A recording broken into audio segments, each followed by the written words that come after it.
Assalamualaikum warahmatullahi wabarakatuh. Bismillahirrahmanirrahim. Al-Fatihatu li sihhatina wa afiyatina wa salamatina wa sa'adatina wa qada'i hajatina wa yu'li darajatina بحق سيد الوجود محمد صلى الله عليه وآله وسلم وببركة سلطان الأولياء الشيخ عبد القادر بن صالح بن دس الجيلاني وببركة علماء الله العاملين أولياء الله الصالحين خصوصا مؤلف هذا الكتاب الحكام لابن عطاء الله السكندري قدس الله سرهم ونور ضريحهم ويعلي درجاتهم في الجنة وأعد علينا من بركاتهم وأمطر علينا غيث كراماتهم لهم الفاتحة. أعوذ بالله من الشيطان الرجيم. بسم الله الرحمن الرحيم. الحمد لله رب العالمين الرحمن الرحيم مالك يوم الدين إياك نعبد وإياك نستعين اهدنا الصراط المستقيم صراط الذين أنعمت عليهم غير المغضوب عليهم ولا الضالين آمين. Saudara-saudara sekalian, jamaah salat subuh rahimakumullah.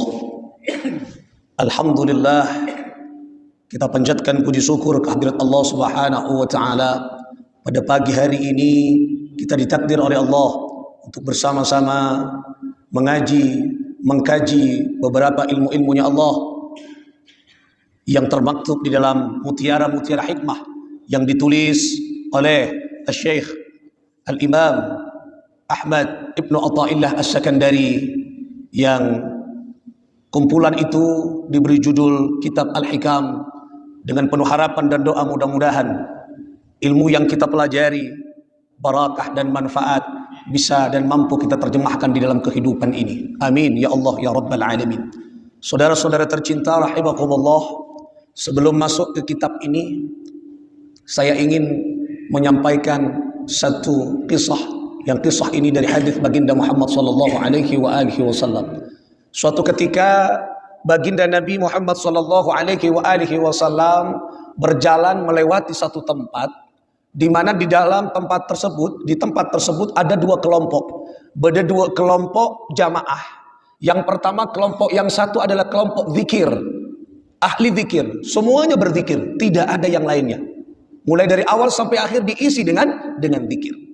Kelompok yang satunya, kelompok majlis taklim, tidak ada zikir, semuanya ngaji, mengkaji ilmunya Allah, ngaji ilmunya Allah, tidak ada zikir.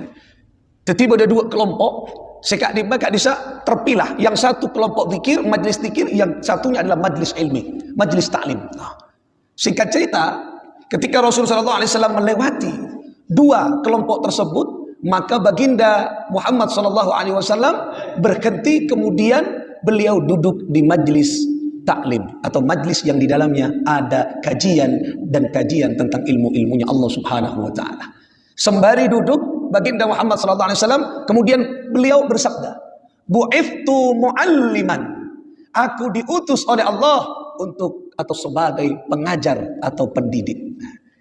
Kisah ini menunjukkan bahwa pentingnya dan tingginya derajat orang mencari ilmunya Allah Subhanahu wa taala. Oleh karena itulah, alhamdulillah, pada pagi hari ini kita masih diberikan kesempatan oleh Allah untuk mengaji, mengkaji beberapa ilmu-ilmunya Allah. Mudah-mudahan ini semua menjadi wasilah untuk kesempurnaan iman kita kepada Allah Subhanahu wa taala. Amin ya Allah ya Rabbal Alamin. Saudara-saudara sekalian rahimakumullah, kita akan masuk pada isi kitab ini. Kitab ini merupakan karya beliau Syekh Ahmad Ibnu Athaillah As-Sakandari dari Alexandria. Beliau menulis ini merupakan satu berbentuk mutiara-mutiara hikmah. Oleh karena itulah cara nanti saya membaca yaitu per kata mutiara. Ya, perkata mutiara nanti saya baca, kemudian kita kaji dan kita berikan contoh-contohnya, kita analisis dan kita berikan contoh-contohnya untuk mempermudah kita menerapkan isi dari kitab ini. Pada prinsipnya isi kitab ini mulai dari awal sampai akhir berbicara tentang bagaimana penguasaan kita terhadap jati diri kita, dan terhadap bagaimana siapa yang menciptakan diri ini. Ini semua akan tercover dan akan dibicarakan di dalam kitab ini. Sehingga ketika kita selesai membaca ini, maka hati kita yang keras menjadi lunak. Hati kita yang terus bergelora api-api kebencian, maka akan yaitu padam dan dipenuhi dengan sifat-sifat kedamaian dan yaitu kesabaran. Saudara-saudara tercinta rahimakumullah. Oleh karena itulah, marilah kita awali dengan kita membaca suatu mutiara hikmah yang pertama. Bismillahirrahmanirrahim. Min alamatil i'timadi 'alal 'amali. Min alamatil i'timadi 'alal 'amali. Tanda-tanda seseorang menggantungkan diri kepada amalnya. Menggantungkan diri kepada amal artinya dia selalu pede, percaya diri terhadap perbuatannya, percaya diri terhadap pekerjaannya. Bahkan bukan hanya sekedar pede, dia bangga terhadap pekerjaannya.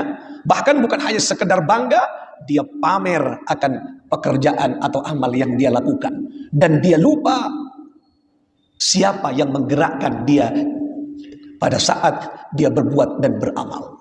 Nah, kata Ibnu Athaillah, pada saat orang bangga, pada saat orang mengidolakan amalnya, pekerjaannya, maka pada saat itulah nuqsanur raja'i inda wujudiz zalali. Pada saat itulah manusia yang bangga akan amalnya itu merupakan satu bentuk kelemahannya di dalam dia raja, berharap atau mengharap kebesaran Allah Subhanahu wa taala.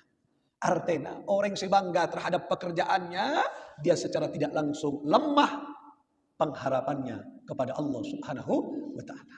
Artinya apa?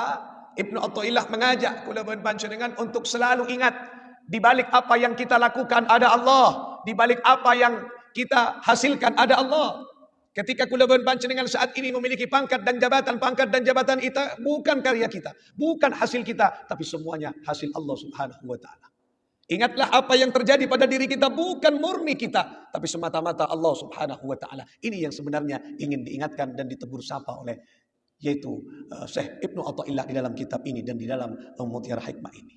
Oleh karena itulah, saudaraku tercinta rahimakumullah, di dalam kajian tasawuf itu ada dua pembahasan penting. Yang pertama adalah khauf, yang kedua adalah roja. Roja ini adalah harapan, selalu mengharap Allah, selalu mengharap kebesaran Allah, selalu mengharap nikmat Allah, selalu mengharap pemberian Allah. Namun khauf adalah rasa takut kepada Allah. Makanya dua ini merupakan satu paket. Orang yang selalu khauf kepada Allah, takut kepada Allah, pasti secara tidak langsung hatinya penuh dengan roja, harapan kepada Allah. Karena satu-satunya harapan adalah Allah Subhanahu wa taala. Nah, oleh karena itulah ketika kita bekerja, maka ingatlah pekerjaan kita itu semata-mata karena Allah. Dan ketika kita melakukan sesuatu, semata-mata perbuatan kita itu karena bantuan dan pertolongan Allah. Satu contoh, kula panjenengan atekeun napa atekeun misalnya nang pasar. Kita nyampe ke pasar tanpa pertolongan Allah, tak mungkin kula panjenengan debak ke pasar. Kita memiliki misalnya kreasi pikiran untuk berdagang, satu, berdagang nomor dua, berdagang yang satunya, berdagang ini tidak mungkin tanpa pertolongan Allah kita punya kreasi itu. Oleh karena itulah keberadaan kita semua ada kendali dan campur tangan Allah Subhanahu wa taala. Itulah yang kita ingat. Dan kadang kula panjenengan ketika kita sudah bergerak, beramal, lupa siapa yang menggerakkan kita. Dan kadang kula panjenengan ketika kita sukses berhasil, lupa siapa yang membuat kita berhasil. Manusia hanya merencanakan, Allah yang menentukan. Oleh karena itulah ini penting. Ketika kita pada saat kita sudah mengandalkan usaha kita, di situ berarti lemah rasa harapan kita kepada Allah. Nah, pada saat kita sudah lemah harapan kita kepada Allah, itu berarti voltase keimanan kita menurun kepada Allah Subhanahu wa taala. Ini yang berbahaya bagi keimanan. Kemudian ketika kita sudah mulai cinta, mengagungkan amal kita, inilah yang akan melahirkan sifat ujub. Ujub itu adalah bangga diri. Melalui ujub inilah akan lahir riya, pamer. Melalui riya ini akan lahir takabur, sombong, musuhnya Allah yang dibenci oleh Allah Subhanahu wa taala. Makanya berbahaya. Ujub ini bangga diri. Ini bermain, setan bermain dalam kehidupan kita sangat halus sekali. Cek alosa bermain dalam ujub. Misalnya kita Berhasil. Oh, dipuji oleh orang. Aduh, bangga sudah. Montak engkau tak kira detingak ri aja. Masjid ria fokus mentak tampur tangan engkau tak bisa. Ujub sudah. Dirinya ujub. Nah, ini menarik. Ada kisah yang menarik. Kalau tidak salah di kitab Mukasyafatul Qulub karya Imam Al-Ghazali. Nabi Daud alaihi salatu wassalam suatu ketika beliau duduk di amper rumah, teras, di teras, pepetor, compon, di teras rumahnya. Kemudian beliau melihat satu ekor ulat. Ada ulat ada di depannya. Berolak merah, ulat kecil. Kemudian melihat ulat itu hatinya, Nabi Daud bergumam dalam hatinya. Allah menciptakan ulat ini apa fungsinya? Seandainya Allah menciptakan kayak saya, hambanya berupa manusia, kan enak semuanya ibadah. Kan bisa ada hasil dan wujudnya. Tapi kenapa Allah menciptakan ulat? Ulat tidak memiliki fungsi apapun. Coba kalau kita lihat ulat, apa fungsinya ulat? Sobu, magetal lagi. Magetal ulat. Ulat, masa beda ulat selandu? Tak kira beda. Ulat atau keng cukup? Tak kira beda. Sobu. Ulat beda. Ya, gelajar beda. Magetal beda. Lah, mabeci beda. Hatinya Nabi Daud secara otomatis melecehkan ulat. Ulat itu ciptaan Allah. Nah, dari situlah Allah mencoba mengkritik sifat ujub yang ada di dalam diri Nabi Daud. Kemudian apa yang terjadi? Saudaraku tercinta rahimakumullah, ulat tadi berkata kepada Nabi Daud, "Ya Nabi Allah, alhamdulillah semenjak Allah menciptakan aku menjadi ulat, aku setiap hari, setiap pagi aku menyucikan Allah, membaca subhanallah alfa marrah sebanyak 1000 kali. Ketika malam tiba, aku membaca salawat atas Nabi Muhammad alfa marrah 1000 kali. Itu pekerjaanku setiap hari, setiap malam, wahai Nabi Allah. Setiap hari aku sucikan Allah dengan subhanallah 1000 kali. Setiap malam aku kumandangkan salawat kepada Nabi Muhammad 1000 kali." Mendengar ucapan ulat Nabi Daud kemudian menangis. Memohon kepada Allah, "Ya Allah, ampuni dosaku. Aku telah melecehkan ciptaanmu berupa ulat. Ternyata ciptaanmu mengagungkan engkau, mensucikan engkau setiap hari. Malam ciptaanmu ulat yang aku anggap remeh, ternyata bersolawat kepada nabimu sebanyak 1000 kali. Subhanallah. Ini kisah menjadi cambuk bagi kita yang suka meremehkan makhluknya Allah. Kula ben panjenengan, masa kala akaula. Kula ben panjenengan, ayo sehari semalam berapa kali mensucikan Allah? Mungkin jarang, tidak sampai 1000. Kala kaula. Setiap malam berapa kali kita bersolawat kepada Nabi Muhammad yang kelak kita akan merengek-rengek minta syafaat Rasulullah sallallahu alaihi wasallam. Berarti kula buan panjenengan mun tak depak saya bu asolawat kala kaula derajat kita rendah di hadapan ulat. Makanya mulai dekian, nah, paleman saare harus haturkan solawat kepada Rasulullah minimal 1000. Ya mun 1000 pada ben olak berarti montro tak pada lebih dari 1000. 1000 setong, 1002, 1000 telok, minimal lebih walaupun 1. Mun pada berarti pada ben olak ya. Kita ini akan kelak akan menemui Allah di akhirat, kita akan merengek-rengek minta syafaat Rasulullah. Masa saat ini kita miskin membaca solawat, kita sangat kecil bacaan nominal kita, kuantitas kita membaca solawat kepada Rasulullah Sallallahu Alaihi Wasallam. Oleh karena itulah pelajaran kisah ini menjadi cambuk agar sifat-sifat ujub ini tidak terasa kadang, tidak terasa. Ketika kita misalnya sukses menjadi orang yang tenang, oh iya ya saya sudah sukses. Nah, ketika pada saat bilang saya sudah sukses, menegasikan Allah secara tidak langsung. Oleh karena itulah di madhab Asy'ari, Ahlus Sunnah wal Jamaah, maka ketika kita menggunakan sesuatu maka libatkan Allah di dalam kehidupan kita. Alhamdulillah Allah memberikan kemudahan saya untuk menyelesaikan pekerjaan ini. Berarti Allah dilibatkan di dalam keberhasilan kita. Alhamdulillah cukup paju. Walaupun tak pati banyak saya paju, tapi alhamdulillah paju kakapi musim ocean beda orang sebelum cukup. Alhamdulillah Allah dilibatkan. Allah dilibatkan. Oleh karena itulah bagaimana caranya kita mengaplikasikan ini dalam kehidupan, maka sadarlah apa yang kita lakukan semuanya kehendak Allah. Makanya kalau kita mau jalan keluar dari rumah, jangan lupa pasrahkan diri ini kepada Allah. Makanya Rasulullah memberikan satu contoh ketika kita mau keluar rumah, apa bacaan kita? Bismillahi tawakkaltu 'ala Allah wala haula wala quwata illa billah. Tawakal kepada Allah. Aku serahkan diri ini kepadamu ya Allah, karena engkau pemilikku ya Allah, dan aku kembalikan diriku kepada engkau ya Allah. Nyaman. Jadi apapun yang terjadi kehendak Allah, karena kita sudah menyerahkan diri ini kepada Allah. Bismillahi tawakkaltu 'ala Allah wala haula wala quwata illa billah. Jadi disebutkan dalam satu hadis Rasulullah tidak keluar rumah sebelum mengangkat tangannya menghadap ke langit. Kenapa Rasulullah menghadap ke langit?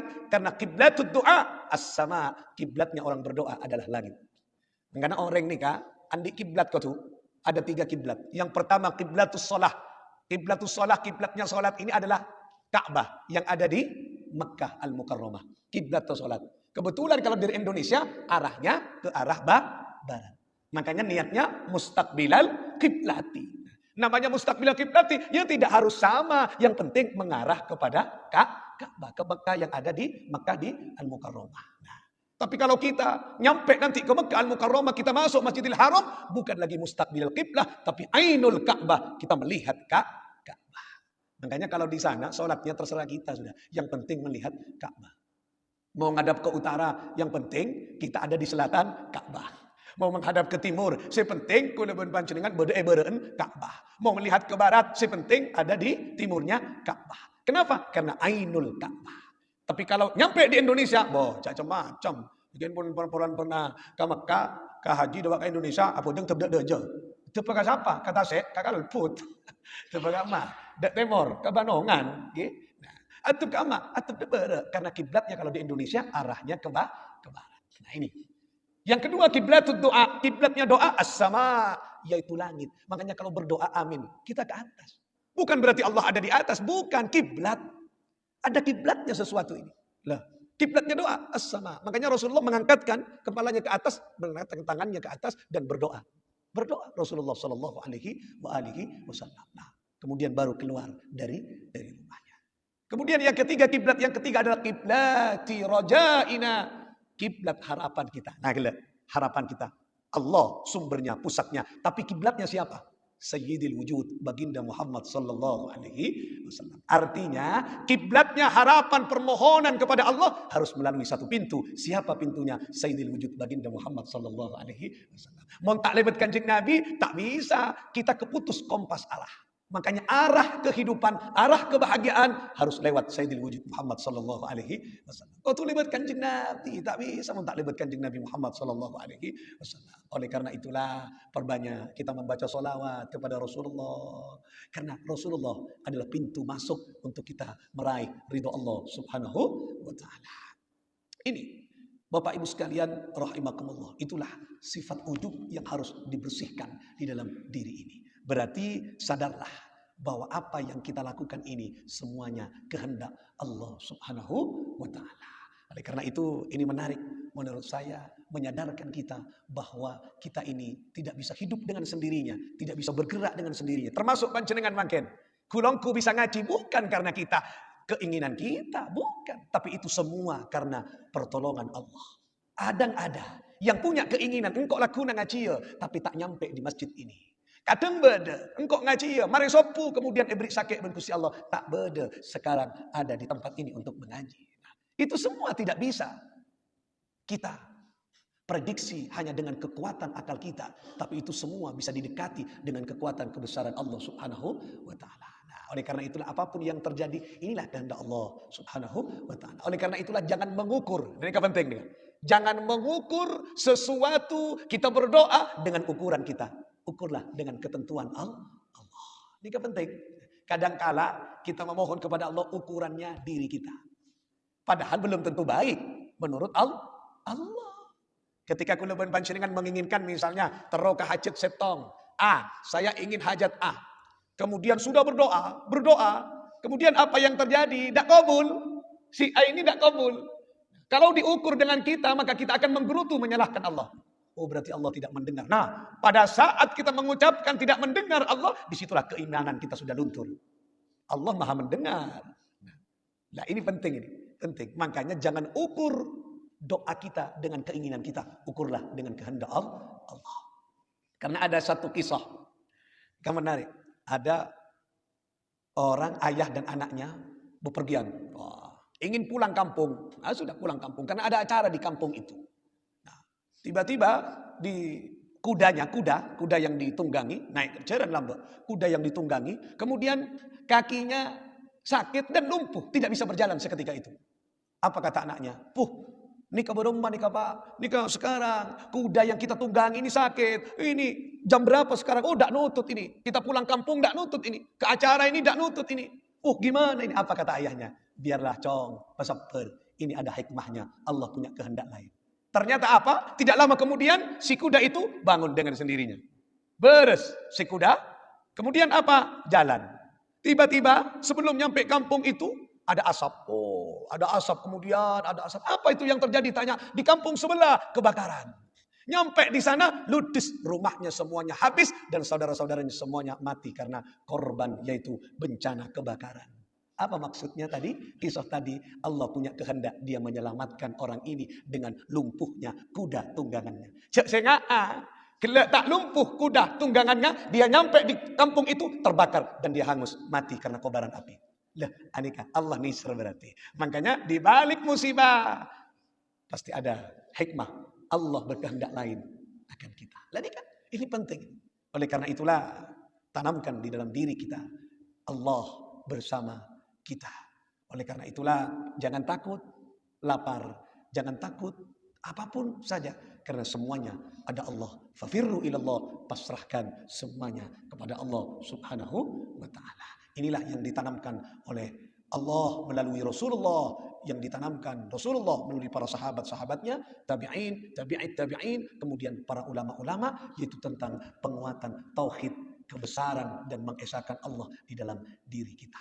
Oleh karena itulah satu kata dari hikmah ini adalah hadirkan Allah di tengah-tengah kehidupan kita. Ketika Allah hadir di tengah-tengah kehidupan kita, maka kita tidak akan lagi bergantung kepada amal kita, tapi semata-mata kita bergantung kepada Allah. Kalau sudah bergantung kepada Allah, kita takwa kepada Allah, Allah yang akan memberikan kecukupan kepada kita semuanya. Wa may yattaqillaha yaj'al lahu makhraja wa yarzuqhu min haitsu la yahtasib. Wa may yatawakkal 'ala Allah fa huwa hasbuh. Ketika kita sudah takwa kepada Allah, maka Allah akan mencarikan jalan keluar apa yang kita alami. Andik persoalan, tapi kita dekat dengan Allah, Allah akan memberikan jalannya. Adik kesempitan rezeki, dekat dengan Allah, Allah akan memberikan rezeki min haitsu la yahtasib, yang tidak terduga. Oleh karena itulah, punya kekurangan apapun Allah yang akan mencukupinya. Kalau kita takwa dan tawakal, menyerahkan sepenuhnya kepada Allah Subhanahu wa taala. Amin. Mudah-mudahan ini ada hikmah dan barakah bagi kita semua, mampu kita terjebakkan di dalam kehidupan kita. Amin. Ya Allah, ya Rabbal alamin. Sudah sampai jam berapa? Sampai 30 menit? Belum. Kalau belum, saya lanjutkan satu hikmah lagi ya. Cukup. Belum ya? Nah, saya lanjutkan satu hikmah lagi. Bismillahirrahmanirrahim. Iradatuka tajrida ma'a iqamatillaki iyyaka fil asbabi. Nah, ini satu paket. Nyambung dari yang di atas. Iradatuka tajrid, keinginanmu untuk berada di maqam tajrid ma'a iqamatillaki iyyaka fil asbabi. Sementara Allah sudah menakdirkan engkau berada di maqam asbab. Ini ada dua maqam. Apa? Maqamnya yaitu ada maqam tajrid. Maqam tajrid itu maqam yang tanpa usaha. Ta'alako rezeki datang malolo. Yang kedua, maqam asbab. Apa maqam asbab? Usaha puru oleh PC. Ada kang puru oleh PC. Itu namanya maqam asbab. Jadi dua. Tajrid, asbab. Tajrid tidak perlu berusaha. Zikir ke Allah. Zikir, datang tibi. Masa bodoh? Bodoh. Tak usah jauh-jauh. Ini di Pasean, di Pamekasan ada namanya Kiai Bluden. Ya, dulu walinya Allah. Ya, dulu. Jadi ini banyak orang menceritakan. Dari ulama-ulama menceritakan kiai-kiai. Pas 3 tahun yang lalu saya pengajian Isra Mi'raj di Pasean, di Pamekasan. Saya tanya ke masyarakat sekitar. Bok bener enggak ditolam, bok beda Kiai Bluden. Kiai, bodoh. Bok bener baru macam tanah. Ternyata Kiai Bluden ini tidak pernah bekerja. Jadi cukup berzikir.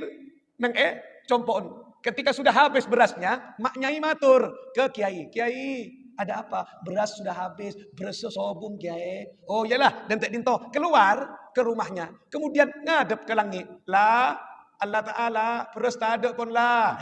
Kira kencana pangeran nih kan. Ini terjadi nih kan. Lah, beras tak ada lah. Kadang boleh.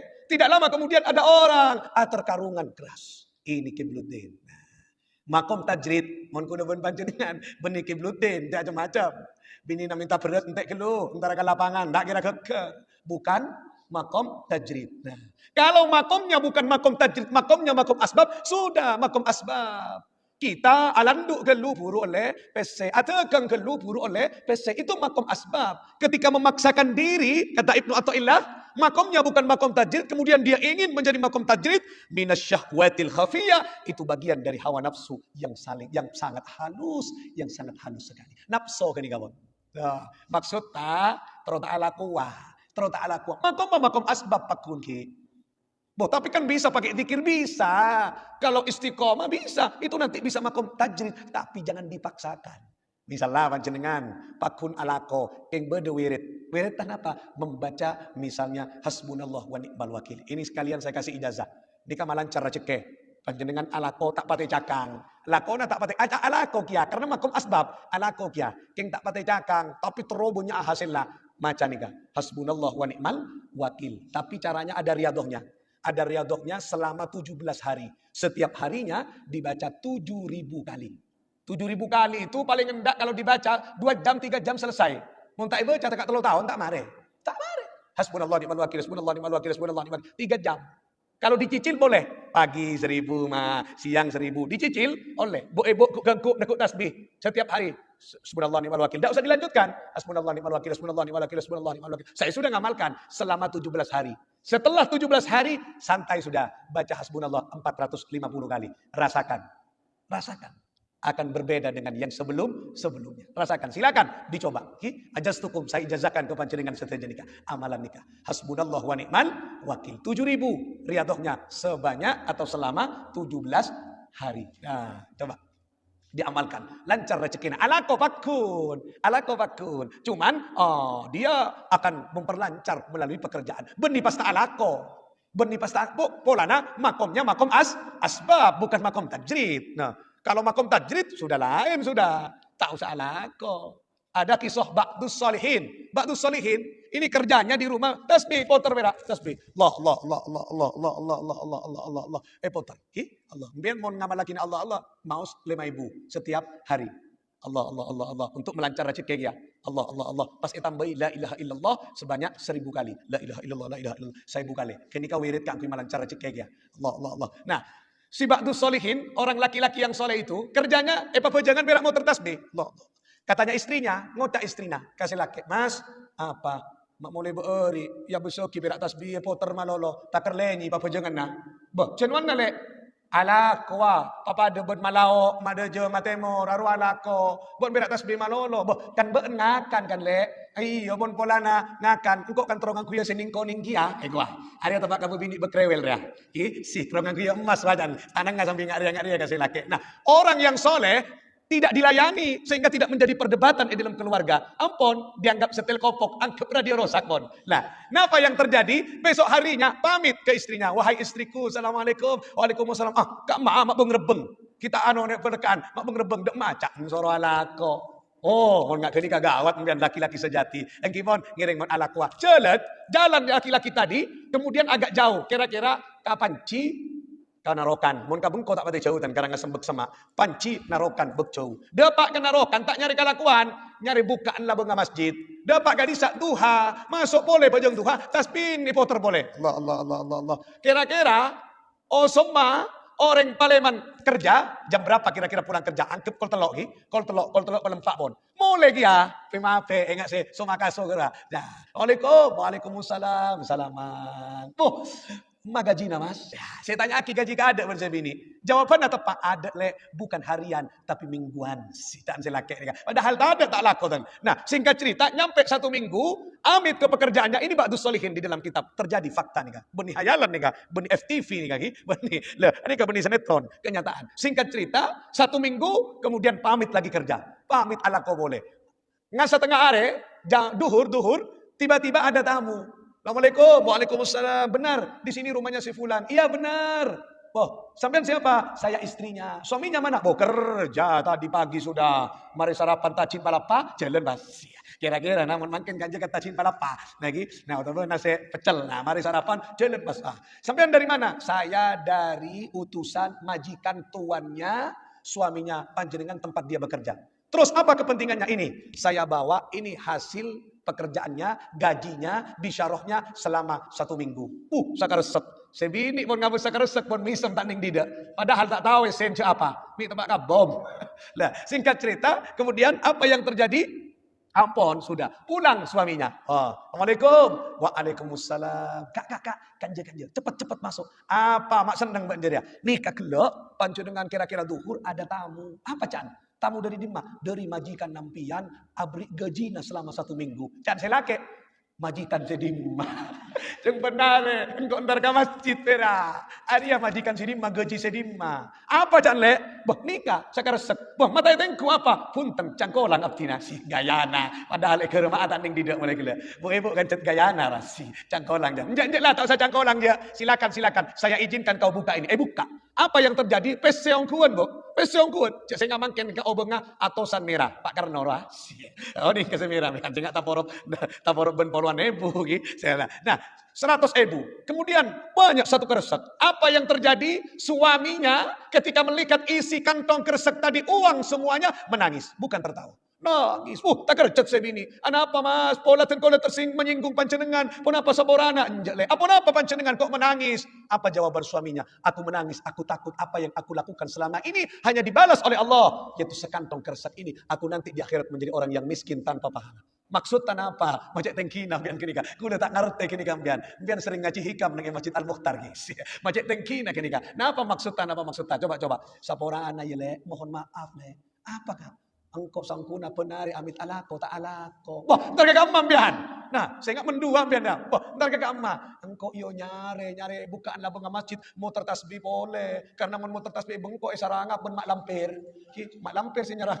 Artinya engkau takut atau artinya lah engkau mau tertasbih pergi ke masjid. Wah, nikah. Gaji nikah dari kamu bacaan dari majikan. Yo majikan nabo, majikan engkau majikan nasa alam tun nyari akapi ya Allah subhanahu wa ta'ala. Nyaut saya bini. Kimun nak ke ni kata tak laku tak napa korpes second sakersak wah hari abu bini minta sate kopeng tekak siapa yo nyaman tahu salah ko korpes ini makom tajrid cak rotorowe kulo pancenengan deki kemarin tak laku mas ada tak ngokosong sopluk ya lah nikah makom tajrid nikah makom asbab ini kiai makom tajrid ada makomnya dan nikah gila berarti kalau keinginannya dia makom asbab entero tak laku anak gila syahwat sudah kontrolnya mana syahwat yang paling halus, nafsu yang paling halus. Sebaliknya, wa iradatukal asbaba ma'a iqamatillahi iyyaka fit tajridi inhitatun minal himmatil aliyah. Sementara keinginan untuk menjadi makom asbab, sementara Allah jadikan dia makom tajrid. Maksudnya, nilai panyaman ben Allah tak usah alako. Pas maksa tro alakua, ani kasih kocak menurunkan kemuliaan dirinya yang sudah dimuliakan oleh Allah. Jadi kemuliaan abah parendah tibi. Sarabi Allah pun beri tak usah alako ki atau pulsa kan tak oleh. Lah tak usah lah beri ki maksa kan telah tegenga. Ampun, mun lah makom tajrid macam-macam. Nah, kan banyak makom tajrid sudah kiai makom tajrid. Adika puru Al-Maghfurlah ada 2 tahunan set Kiai Ali di Panti Jember. Kula dapat berapa kali Kak Disa asli makom tajrid pun. Anapa 80 tahun beliau tidak keluar rumah dan tidak berbicara. Timur kakak saknya habis sepeda. Sudah. Kasokan nas. Tahun yang kenapa? Tahun yang KHP. Tahun yang tak keluaran Roma. 80 tahun. Kayak pasti datang tibi. Tajrid kini. Tajrid. Cek rotoroe. Dikin tak keluar Roma giambian. Anapa empon roa. Menima kom tajrid. Arwah lah saminggu tak keluaran tengku. Anapa sakit. Menima kom tajrid roa. Tak bisa aja. Sapot lah. Nah ini perbedaannya antara tajrid dan asbab. Artinya apa? Allah sudah menentukan kadarnya, makomnya. Mon pun tajrid, cak teti asbab. Mon sudah ditentukan asbab, cak jitma tajrid. Ya, artinya apa? Nikah manusia kamar dan manusia sosial. Manusia kamar kira manusia tajrid. Senenge kamar malolo, Allah. Pese datang. Kiai kan kegoro beda. Lemah tangi Allah. Mari sopu kan mari Allah awirit. Mari duha asaren. Tak abit asaren pun tamoy pun ada entek pun kula nyambi kula kiai teduk pada nyambi rajek makom tajrid padahal kiai ente teduk lapon bodoh nyambi somon banyak pun tak dinto bodoh tamoy mbaki ki buru sapolo tina geluh pakai nak 100 engkau tedung geluh maksudnya cabisen mari sekalian kan nyaman gini makom tajrid namun kuda ban pancenengan ban makom tajrid tedung pas pada tamoy arwah benda beda PC apa abang nak kieu kredit tak lunas. Lah, macam-macam benda tamoy, benda terapes serwa. Nah, itulah perbedaan makom tajrid dan makom asbab. Artinya apa? Allah sudah memberikan kadar. Kalau kadar itu kita lampaui, berarti menolak ketentuan Allah. Gila. Beri teti makom asbab pastrop teti makom tajrid. Lah berarti sahwat nafsobon. Nafsu ni kan mudah ni kan. Nafsu. Pastilah makom tajrid terus teti makom asbab ti makun ala kuah. Tak bisa turunkan derajatnya. Berarti terus cetus mata kibar Allah patoron ben abe. Nah, oleh karena itulah lakukan sesuai dengan makomnya.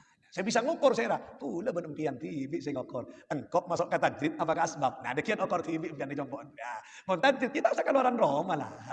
Lagi tapi ngor pada si datang tibi lah ini lagi. Nah, wah, nah ini katanya mana tajrid. Bisa asalkan ada riyadhahnya tadi. Apapun apa yang tidak bisa, tidak mungkin nih. Semuanya mungkin kalau Allah menginginkan. Artinya, mohon panjenengan bisa banyak wirid kalian. Coba amalkan kini kawan. Hasbunallah wa ni'mal wakil. Mohon bisa terus panjenengan 7.000 bahkan 10.000 setiap hari. Rasakan mas. Basmanya bisa kuliah basman 10.000 napanya 10.000 setiap hari rasakan mas. Mohon tak percaya aja pas panjenengan kajompok mas. Benderongku bender. Ongku. Panjenengan lek malek anon pese to mas. Lek malek pese. Beda. Tapi kok ramal lagi tak cukup setahun kini kata. Nah, maksudnya kau tu istiqomah. Al istiqomah ainul karomah. Ya tak pas langsung sehari pas langsung bodo pese. Enten bodo riyadhona ka ada, bodo latihannya ka ada. Kalau kita ingin sampai ke makom itu. Nah, kula ki makom asbab ki alako kula dadi dosen. Nah ini kan alako ki dosen. Mau nikah lakuan, nikah dakwah. Nah, dakwah. Makanya tak beri amplop marin tak apa-apa. Kek telepon panitia na kula. Lupa ko. Enten kerja kerja. Ini kan menikah lakuan coba pada. Wah, kiai lakuan ada apa? Kau cuma malolos. Ada penintara lako. Ada nyaman dakwah. Alako kula pada kantor rajat khusus. Nanti ngajar kula dengan alako. Menikah nikah nyampiaki ajarna Gusti Allah. Milana apapun yang terjadi tak boleh ngok-ngokan. Lupa kata beri berkat apa. Maku dengan bas dingkok mak ada ria maksudnya. Lagi nah enten kerja iki dan kamu tersinggung banyak nih. Artinya apa? Kita diajari oleh Allah Subhanahu wa taala untuk mengukur keberadaan kita dan harus pasrah ke Gusti Allah. Apapun sudah ditentukan oleh Allah. Moga-moga dua hikmah ini mampu mengantarkan kula bon panjenengan semakin sadar bahwa kita tidak memiliki kekuatan apapun, semata-mata Allah Subhanahu wa taala yang menggerakkan, menakdirkan kita menjadi apa, semuanya Allah. Tetapi jangan putus harapan, terus kita memohon kepada Allah Subhanahu wa taala karena la yaruddul qada'a illa du'a. Tidak ada yang bisa merubah ketentuan Allah walaupun sekalipun ditulis di Lauhil Mahfuz, satu yang bisa merubah ketentuan Allah illa du'a kecuali doa. Panjenengan kan pun etoles. Lauhil Mahfuz kan 4 bulan kan beda di sana. 4 bulan pun etoles napa nah? Nyabena lagi kan umurna kas rezekena cuduna ben sama cemah gini kan. Apa mak parwa tuam bian pun etoles. Karena doa yang bisa merubah tulisan Allah. Lenika. Ini penting nih kan. Makanya kuda ban panjenengan kila nanika. Doa terus. Allah nanti akan mengantarkan kepada makom-makom tertentu. Si penting atuwa ke Gusti Allah. Ibadah bacakan ke Gusti Allah. Siapa tahu panjenengan di Lauhil Mahfuz etoles 20%, dia amalnya sebagus, lainnya 80% coba kekapi. Karena tahu lebur atuwa terus iyo beban Allah 80% yang bagus, yang 20% yang pelik ben Allah. Terjadi. Ada satu terakhir kisah nikah terakhir memperkuat kita. Si Abdul Qadir Jailani punya murid. Muridnya kemudian dia mau dagang. Nah, habis ini saya tegengah. Pas minta pamangki menghadap ke gurunya Syekh Abdul Qadir yang mukasyafah. Gurunya Syekh Abdul Qadir itu punya guru ya dan punya muridnya. Muridnya menghadap ke gurunya Syekh Abdul Qadir. Nah, Kiai Fulan. Singkat cerita, Assalamualaikum, Waalaikumsalam Kiai. Cek saya ngabasan bangkin. Dan kau lah tegeng bisnisa nyon pamangkin. Tek lo, kuat saya langi. Oh, lah. Jangan bisnis sekarang, jangan dagang sekarang. Kenapa Kiai? Bangkrut kamu, nanti tekor, rugi kamu. Boh, gimana Kiai? Apa tak tambah rugi betul kau lekat dinto? Mak bisa. Bahan semuanya sudah saya beli dan modal semuanya habis. Mun pas tak katakan kan bahan kare kutokuan gak disahkan tambah rugi aptina, tak andik modal sekalipun. Apa kata Kiai tadi? Ya tak mbak ngalah, kelak minta saran kan kok. Tile beri mak cengkal benda ada nyamana santri bek tengkal. Nah, engki kan lu eker pekera jan. Tengkal santri dia. Aja lah. Kemudian di tengah perjalanan ketemu dengan gurunya tadi. Siapa? Syekh Abdul Qadir. Ada apa? Kenapa? Kau kayak susah wajahnya. Iya Kiai, iya saya tadi menghadap gurunya jenengan minta saran, saya mau dagang. Terus apa kata guru saya? Kata guru jenengan, saya disuruh tidak dagang karena nanti akan rugi. Ya sudah ikuti.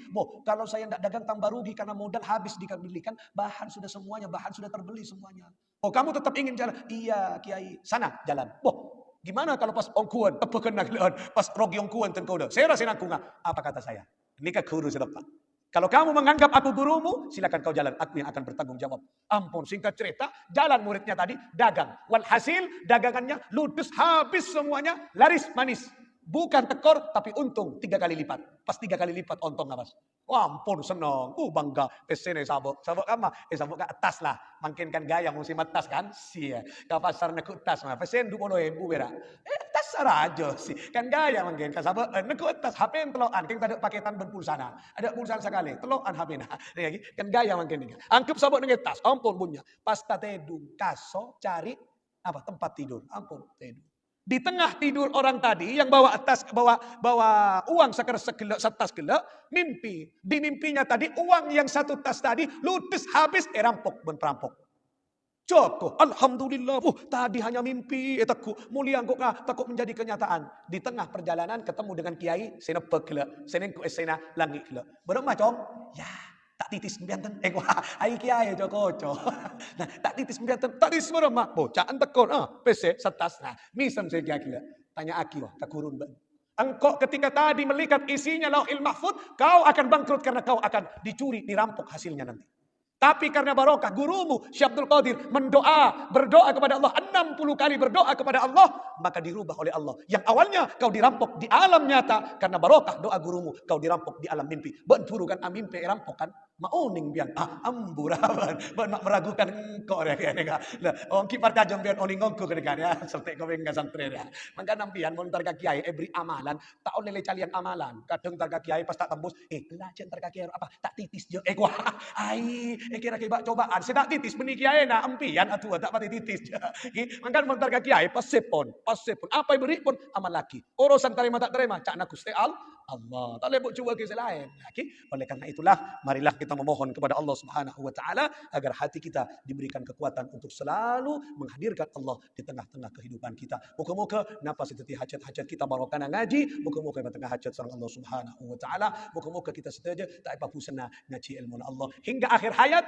Kalau perlu kita mati dalam keadaan kita mencari ilmunya Allah. Amin. Allahumma amin bi asraril Fatihah. Bismillahirrahmanirrahim. Alhamdulillah rabbil alamin. Arrahmanir rahim maliki yaumiddin. Iyyaka na'budu wa iyyaka nasta'in. Ihdinas siratal mustaqim. Siratal ladzina an'amta 'alaihim. اللهم صل على سيدنا Muhammad. Alhamdulillahi rabbil alamin. Allahumma aghnina bil ilmi. Ya Allah, kayakan kami dengan ilmu-Mu ya Allah. Allahumma aghnina bil ilmi. Pasukiaki kami kana ben ilmu ya Allah. Aghnina bil ilmi. Pasukiaki kami kana ben ilmu ya Allah. Wa zayyinna bil hilmi. Hiasi kami, hiasi kehidupan kami, keluarga kami, anak-anak cucu kami dengan akhlakul karimah, dengan budi pekerti yang baik sebagaimana yang dicontohkan oleh Rasulullah sallallahu alaihi wasallam. Wa akrimna bit taqwa ya Allah. Muliakan kami semua, keluarga kami, anak-anak keturunan kami dengan takwa kepadamu ya Allah, dengan takwa kepadamu ya Allah, dengan takwa kepadamu. Wa jamilna bil afiyah, indahkan kehidupan kami dengan afiyah, keselamatan, kesehatan, zahiran wa batinan ya arhamar rahimin. Allahumma rzuqna wa iyyahum, rizkikan kepada kami semua, keluarga kami, anak-anak cucu kami, mahabbatan lillah, cinta kepadamu ya Allah, wa mahabbatan li rasulillah, cinta kepada nabimu ya Allah, wa mahabbatan lil ilmi, dan cinta kepada ilmumu, dan cinta kepada para pecinta-pecinta ilmumu. Imanan kami lah ya Allah, sempurnakan iman kami. Wa yaqinan sadiqa, kokohkan keyakinan kami. Wa lisanan dzakira, jadikan lisan kami lisan yang selalu basah berzikir kepadamu. Wa qalban syakira, tetiaki hati kami hati yang selalu bersyukur kepadamu ya Allah. Wa badanan sabira, jadikan badan ini, jasad ini, ruhani jasad yang selalu sabar akan menerima apa yang Engkau berikan kepada kami. Wa amalan salihan maqbula, dan jadikan amal-amal kami yang baik yang diterima olehmu ya arhamar rahimin. Rabbana atina fid dunya hasanah fil akhirati hasanah wa qina adzaban nar. Wa sallallahu ala sayyidina Muhammadin wa ala alihi wa sahbihi wa baraka wa sallama bi rahmatika ya arhamar rahimin. Taqabbal minna bi asraril Fatihah. Bismillahirrahmanirrahim. Iyyaka na'budu wa iyyaka nasta'in. Allahumma shalli ala Muhammad. رب فانفعنا ببركتهم واهدنا الحسنى بحرمتهم وأمتنا في طريقتهم ومعافاتهم من الفتن رب فانفعنا ببركتهم واهدنا الحسنى بحرمتهم وأمتنا في طريقتهم ومعافاتهم من الفتن رب فانفعنا ببركتهم واهدنا الحسنى بحرمتهم وأمتنا في طريقتهم ومعافاتهم من الفتن اللهم صل وسلم وبارك عليه. أخيرا والله موفق إلى أقوم الطريق. السلام عليكم ورحمة الله وبركاته.